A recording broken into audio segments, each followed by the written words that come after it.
Hello everybody and welcome to Teldo Daily number 5, and today I'm going to be talking about projectile finishers. I already teased it in my last video that I would be going to make projectile finishers my next video, and my last video was about blast finishers. So if you're interested in that, you can just go back and have a look at it.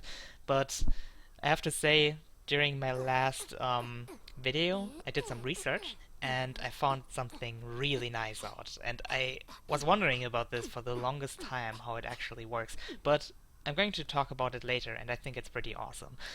But before that, I'm going to give you a super quick overview again, just like always, what projectile finishers actually are. So just like with blast finishers, you have a field and a finisher that you combine, and you get different effects depending on the combination. So for example, I could use a fire field, my napalm here, and combine it with my pistol 1. My pistol 1 is one of the two kinds of projectile finishers. It only has a 20% chance to trigger the combo, which is something I don't like as much, but well, that's just how it is. So you can lay down a fire field, and then you can just shoot through it, and you have the chance to apply 1 second of burning. It's random, that's the thing. So you see I hit twice here, and it's a bit, like, it's a good bit of extra damage. I mean, you can't complain.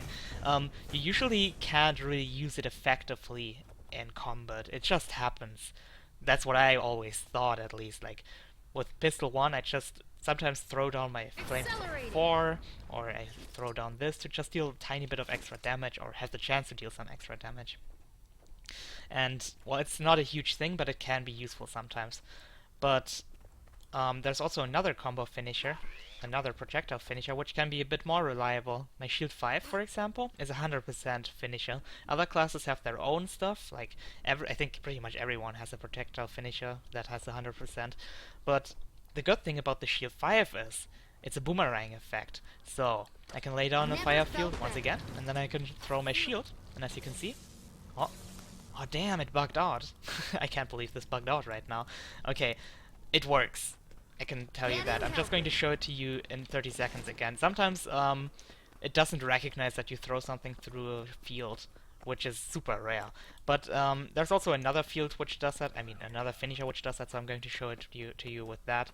It's throw wrench. So I'm gonna lay this down here. Just 1 second. There we go. And pew. You see? It applies double the burning. Same works with Shield 5, you can believe me that. That's a bit more reliable. It's still not amazing, but that's something that I started using a little bit once I found that out, and I think it's a decent amount of extra damage. That makes throw wrench actually useful for condition builds. But here you go. Wait, oops. 3 more seconds, and I'm going to show you the Shield 5 thing real quick as well again. There we go. I hope that works this time. Here we go. It worked.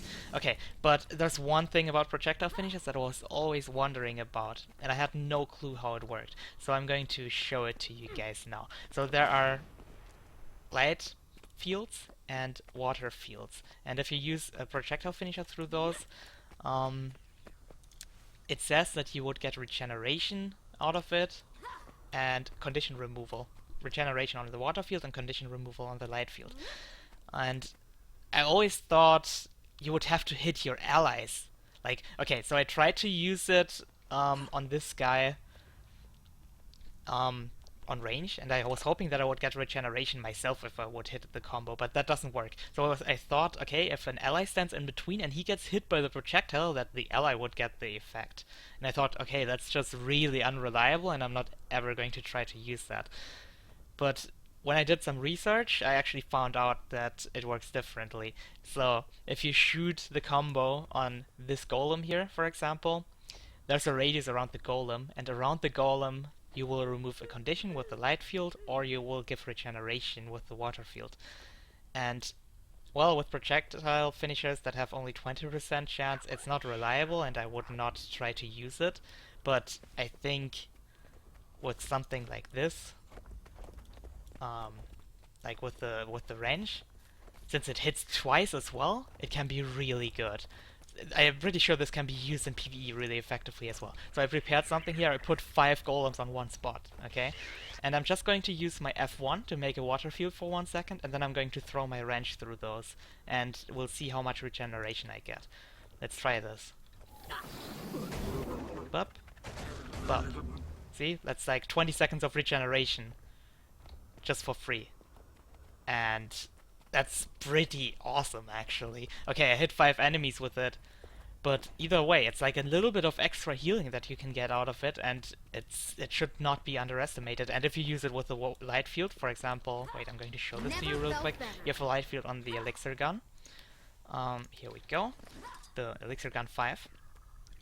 You can remove conditions with it, and you can use it for yourself as well. But not just that, you can also use it for allies. So if you know that some of your allies fighting against a lot of enemies, and if he has a lot of conditions on him, you can just lay down the super elixir and just throw the wrench through the enemies, and your ally would get condition removals, or even possibly multiple allies.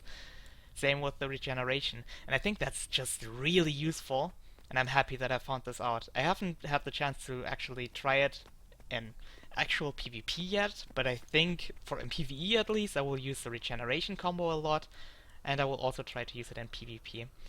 So I hope that this episode today was useful for you guys. Just as I said, if you're interested in the bomb finisher, not bomb finisher, in the blast finisher video, I have it up in the Teldo Daily number 4. So I'm going to put some annotation here so you can click on it.